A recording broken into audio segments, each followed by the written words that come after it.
নতুন কাকুর বিদেশ যাওয়া আটকে দিয়ে মিঠি এবার কমলিনী আর নতুন কাকুকে এক করে দিলে খুশি হয় নতুন কাকু। হ্যাঁ বন্ধুরা, এমনটা হতে চলেছে আজকের পর্বে। বিস্তারিত জানতে ভিডিওটিতে লাইক দিয়ে চ্যানেলটিকে সাবস্ক্রাইব করে পুরো ভিডিওটি তোমরা দেখতে থাকো। গল্পের শুরুতে আমরা দেখতে পারবো কুর্চি আর যখন কমলিনী বাড়িতে নতুনের সমস্ত জিনিসপত্রগুলি গুছাতে থাকে তখন মিঠি বলতে লাগলো, পিসিমণি কোন দিন চলে যাবে নতুন কাকু? তখন কুর্চি বলতে লাগলো, আমরা তো সেটা জানি না, তবে খুব তাড়াতাড়ি চলে যাবে। যা শুনে মিঠি কিছুতেই সেটা সহ্য করতে পারে না।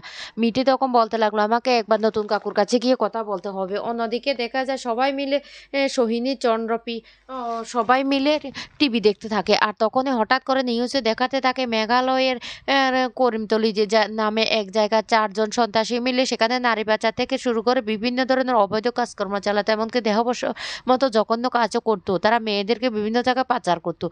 তাদের মধ্যে 2জন ধরা পড়েছে আর 2জন গা ঢাকা দিয়েছে। সে সূত্রে জানতে পারে যে তারা 2জন কলকাতা থেকে সেখানে গিয়ে স্বামী স্ত্রী পরিচয় দিয়ে মানুষের মন জুগিয়ে সেখানে এই অবৈধ কাজকর্মগুলি করতো।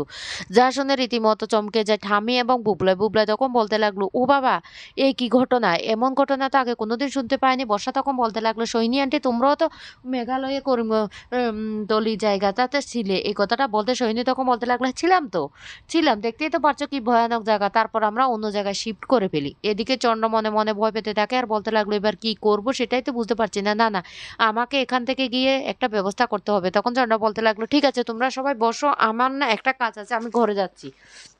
এই কথা বলতে বর্ষা তখন বলতে লাগলো, কেন বাবা, তুমিই তো বলেছিলে এখানে এসে সবাই আড্ডা দেবো, তারপর মুড়ি মাখা খাবো, আর এখন তুমি চলে যাচ্ছ?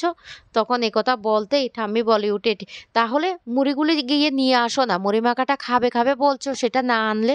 বর্ষা তখন বলতে লাগলো, দেখতেই তো পাচ্ছো আমার শরীরটা ভালো নেই, আমি পারবো না, তুমি গিয়ে নিয়ে আসো তো ঠাম্মি। তখন ঠাম্মি রান্না করে চলে যায় মুড়ি আনতে। আর সেখানে গিয়ে বলতে লাগলো, বাবা বড্ড পায়ে ব্যথা, কি করবো সেটাই বুঝতে পারছি না। করছি আর তখন কমলিনী বলতে লাগলো, আপনার যদি এতই পায়ে ব্যথা হয় তাহলে রান্নাঘরে কেন এসেছেন? আপনার ছেলের বউ আর ঘর আলো করে বসে আছে, ওকেই তো বলতে পারতেন। তখন বলতে লাগলো, বলেছি তো, কেউ আমার কথা শুনে না।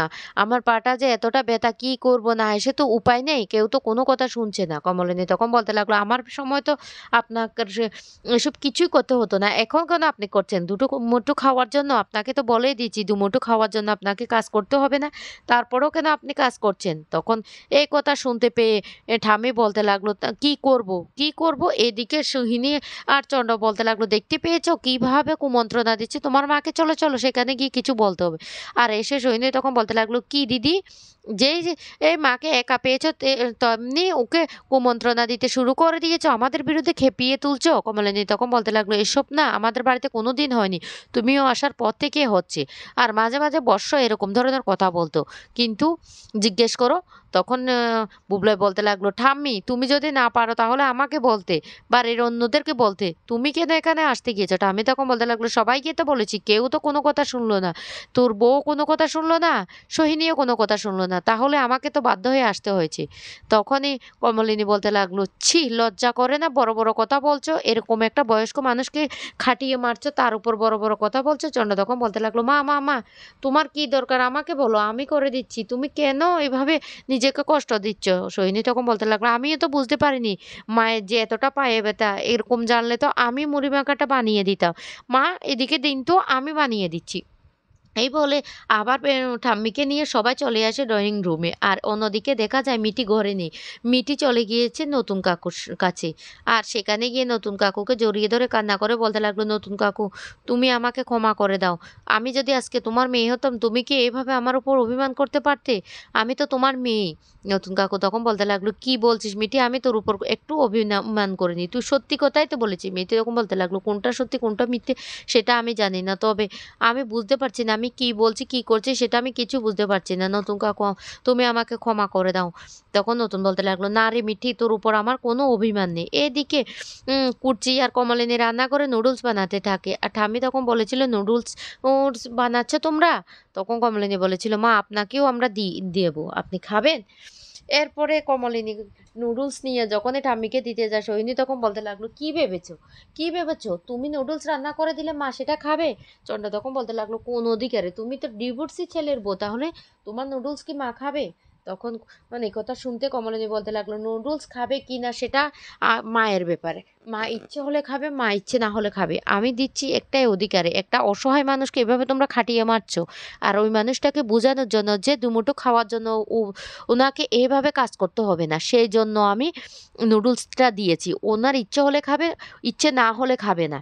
তখন এই কথা শুনে কুর্চি বলতে লাগলো, ঠিক আছে বৌদিভাই চলো, খাবারগুলো ঠান্ডা হয়ে যাচ্ছে, মিঠি আবার খাবে তো, না হলে ঠান্ডা হলে মিঠি খাবে না। এদিকে নিউজে আবার বলতে থাকে যে দুজন গা ঢাকা দিয়েছে, তারা কলকাতা গিয়ে নাকি গা ঢাকা দিয়েছে। তারা দুজন সহধর্মিণী হিসেবে পরিচয় দিয়েছিল। তারা শিশু পাচার, নারী পাচার অনেক জঘন্য কাজ করেছে। তখনই কমলিনীর সন্দেহ, কমলিনী তখন বলতে লাগলো, দিদিভাই জানো ওরা না অনেক এক ভয়ানক লোক। ওরা বাচ্চাটাকে ঘর থেকে বের হতে দিচ্ছে না। আমি যখন সামনে দিয়ে যাচ্ছিলাম, বাচ্চাটা হঠাৎ করে বেরিয়ে যায় আর বলতে লাগলো, জানো আমাকে না পড়তেও দিচ্ছে না, কলেজেও ভর্তি করছে না। তখন আমি জিজ্ঞেস করেছিলাম, কেন তুমি বলতে পারছো না তোমাকে ভর্তি করার জন্য? তখন বলতে লাগলো, ওরা না কোনদিন দেখবে আমাকেও ফেলে দিয়ে এখান থেকে চলে গেছে। তখন কুচি বলতে লাগলো, কি বলছো বৌদিভাই, এত ভয়ানক কথা বল দিচ্ছে বাচ্চাটা? তখন বলতে লাগলো, হ্যাঁ ওরা দেখতেই তো পাচ্ছে, ওরা কিন্তু বাচ্চাটাকে ঘর থেকেই বেরোতে দিচ্ছে না। যতবার ওরা বলছে ও নাকি পড়ছে, কিন্তু ও সত্যি ওকে ঘরের মধ্যে আটকে রেখেছে। আসলে কিছু একটা গন্ডগোল তো আছে। তখন কুচি বলতে লাগলো, বৌদিভাই তুমি এটা কি সত্যি কথাই বলছো? আমারও মনে হচ্ছে কিছু একটা গন্ডগোল আছে। চন্দ্র তখন বলতে লাগলো, তোমরা কি কি বলছো? আর এখানে দাঁড়িয়ে আছো কেন? কমলিনী তখন বলতে লাগলো, এটা আমার বাড়ি, আমি কোথায় দাঁড়িয়ে থাকবো, কোথায় কি করব সেটা তুমি বলে দিতে হবে না, সেটা আমার একান্ত ব্যক্তিগত ব্যাপার। আর খবরে যেটা দেখাচ্ছে না সেটা কিন্তু বড় ইন্টারেস্ট খবর। বুবলা তখন বলতে লাগলো, কি আমিও তো বুঝতে পারছি না, এরা এতটা খারাপ, এই লোকগুলি কলকাতায় এসে নাকি গা ঢাকা দিয়েছে। এদিকে ঠাম্মি তখন খুব চিন্তায় পড়ে যায়। ঠাম্মি তখন বলতে লাগলো, কি ভয়ানক কাণ্ড রে বাবা! বর্ষা তখন বলতে লাগলো, এই কাণ্ডটা সাথে কারা জড়িত? ওদেরকে কি ধরতে পারবে? তখন নিউজে বলতে লাগলো, খুব শীঘ্রই আমরা ওদের দুজনকে ধরে ফেলবো। তখন চন্দ্র আর সোহিনী দুজন দুজনের তাকে ইশারা করে বলতে লাগলো এখান থেকে চলে যাওয়ার জন্য। এদিকে মিঠির জন্য সেই নুডলসগুলো গিয়ে ঘরে গিয়ে দেখতে পায় মিঠি ঘরে নেই। তখন কমলিনী বলতে লাগলো, মিঠি কোথায় মিঠি?